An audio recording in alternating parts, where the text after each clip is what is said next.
Well, the talks yesterday could have fallen apart, and they didn't, so that in itself is good news. According to U.S. officials, the meeting was off to a promising start. The talks were described as constructive.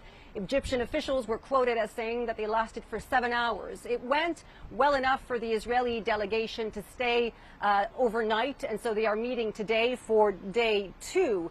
Now, Hamas has issued a statement reiterating its position that any deal must include the full withdrawal of Israeli forces from Gaza, and the ceasefire must be permanent. Now, what are the sticking points? There are a number of them, but the major sticking points is an area called the Philadelphia corridor. This is sort of a buffer zone between Egypt and Gaza. Israel's concern is that Hamas will once again smuggle weapons and fighters through the area. They're also concerned about what they say is the unvetted movement of Palestinians back to the northern part of the enclave.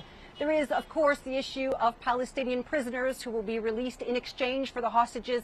How many will there be? Who will they be? That's still unclear. There are reports that the Israelis are demanding that they leave the West Bank altogether, they leave the region altogether. So that remains to be seen.